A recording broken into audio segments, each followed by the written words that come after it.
Speaker, with your permission, I'd like to answer 6 and 12 together. The two renewables auctions under this government have secured power for the equivalent of 23 million homes, and we're embarked upon the biggest nuclear building programme for 50 years. But the war in Iran shows we need to go further and faster, so we'll open our next renewables auction next month and have recently signed contracts for a fleet of Rolls-Royce SMRs.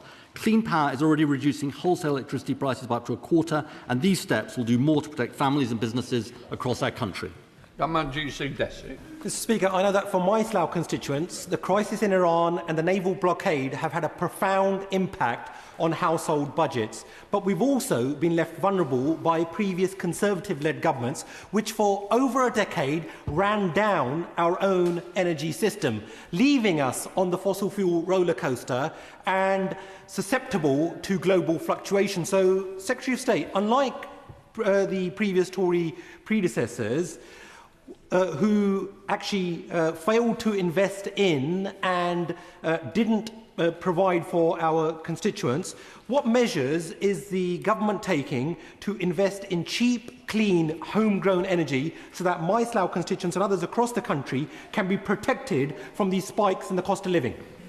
Well, my honourable friend is absolutely right about this, and the central fact that we can't get away from, Mr. Speaker, is that we are price takers, not price makers, when it comes to oil and gas. That is the fundamental kind of contradiction at the heart of where the opposition is. Just to answer him about what we are going to do, we are going to drive further and faster on clean power, including electrification across the economy. It's already the case, indeed, that customers are being better protected as a result of the renewables we have on our system, but we've got to go further and faster. Speaker, the US-Israel war has pushed up prices for my constituents and is yet more evidence that we need to be energy self-sufficient around clean power. So can I greatly welcome the £2.6 billion investment for Rolls-Royce for small modular reactors. Great news for my constituents, but also those in Derby and the wider region, and also to help with Britain's energy security. Can he say more about how GB Energy will invest in projects like this? Well, my honourable friend is absolutely right about this, and I was very pleased to sign in the last few weeks contracts with Rolls-Royce on this. This is a massive innovation, not just for Britain but for the world. We are world leaders when it comes to small modular reactors. And what's really important is not just, Mr. Speaker, the jobs in constructing these SMRs, but the jobs in the supply chain too. And I look forward to working with my honourable friend and indeed members across the House on making sure their constituents benefit from these good, well-paid jobs. John Milne. Thank you, Mr. Speaker. To get the best out of intermittent energy producers like wind and solar, we need to invest in battery energy storage systems. However, these place new safety challenges. The National Fire Chiefs Council recently issued guidance, but understandably, this concentrates on firefighting techniques rather than design. The Minister has kindly met with me in the past. Would he agree to a further meeting to specifically address the unmet need in national construction standards? Well, the honourable gentleman raises an important point, and I know that my honourable friend, the Energy Minister, has met him and indeed the National Fire Chiefs on this issue. We take safety of battery technology incredibly seriously, and I'm sure my honourable friend will be happy to meet him again for further discussions. Jenrick. The government says that less than 1% of the countryside will be covered in solar farms. But if the 7,000-acre Great North Road scheme, which is now before the Secretary of State, the 2,000-acre Steeple scheme that is now before the Secretary of State, and the 4,000-acre One Earth scheme, which is shortly before the Secretary of State, all get approved, almost 10% of the landmass of my constituency, one of the most rural and largest in England, will be covered in solar farms.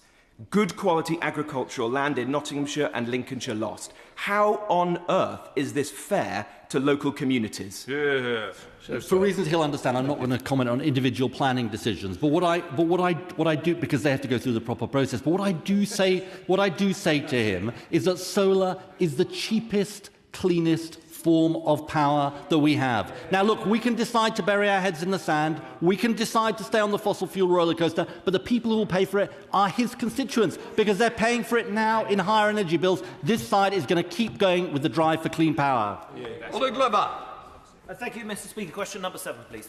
Minister, Thank you, Mr Speaker, and with your permission, I'll answer questions 7, 8 and 11 together. Mr Speaker, we recognise the latest price cap announcement will be deeply concerning for households, many of whom were already struggling before the Iran crisis hit. That's why the Government has already taken action. We've taken £150 of costs off energy bills, extended the warm home discount to nearly 6 million families and provided over £50 million of immediate support for vulnerable customers who use heating oil. And we will, of course, continue to monitor the situation closely ahead of winter and stand ready to take action. Thank you, Mr Speaker, and I thank the Minister for his answer. The energy price cap increase is estimated to cost each household an extra £18 every month. That is the price of a regular essential food shop at a discount supermarket. Now, I note the measures the Minister says the Government is taking, but in addition, will the Government urgently bring forward a social tariff for vulnerable low-income households? Thank you, Mr Speaker. The honourable member makes an important point, and obviously from the Government's point of view, we do not want anyone to be making the choice between heating and eating, and that's why across Government we are working on a data sprint to work out how we can use household income data to make sure that we are targeting support at the right people. Thank you, Mr Speaker. The typical annual dual fuel bill is 40% higher today in real terms than it was in 2021, and after accounting for inflation, that is £511 more per household. The bad news doesn't stop there, with Ofgem announcing that this crisis is going to get worse with a 13% increase to the energy price cap. Now, my constituents of Leicester South were already suffering. Labour promised to fix that, but the cost of living is just getting worse. Now, when the Minister says the only way to protect our country is through clean, homegrown power, what is he therefore doing to decouple the bills from gas prices, and when will my constituents of Leicester South feel it? Thank you, Mr Speaker. His constituents in Leicester will benefit from the decisions that we've already made. Those decisions take £150 off of energy costs, the decision to extend the warm home discount and the warm homes plan, £15 billion of support. But I would say to him that we are delinking, we are taking that action already. The Secretary of State made announcements on that last month, and I would point him towards Ofgem, who pointed out that while last week wholesale gas prices in the price cap went up by 24%, electricity went up by 5%. And as they said, and I quote, "This reflects the increase in the amount of renewable generation on the system and therefore reduced reliance on gas." Thank you, Mr Speaker. 3,199 households in my constituency currently experience fuel poverty due to high energy costs, and costs linked to the Government's clean energy agenda could mean household bills are set to rise by at least £100 in the next 4 years.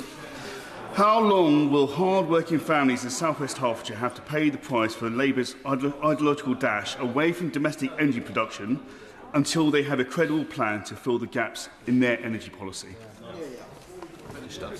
Mr Speaker, this is coming from a member of a party that learned no lessons from the last energy crisis. We will not make those same mistakes, which is why we are investing in clean power by 2030, which will drive down bills. And only today we've also seen the jobs benefit from the investment in clean energy, supporting 1.1 million jobs, 22,000 small businesses and £105 billion for our economy. I welcome the Government measures to support domestic consumers of kerosene heating oil. I'm told that those eligible, if they fill their tanks today, would be paying the equivalent of what they'll be paying in February 27. But in my Nihilinia constituency, we also have big commercial users of kerosene oil, distilleries, seaweed manufacturing, tourism industry and chemical plants as well. What measures is the Government and the Department taking to support commercial users of kerosene oil?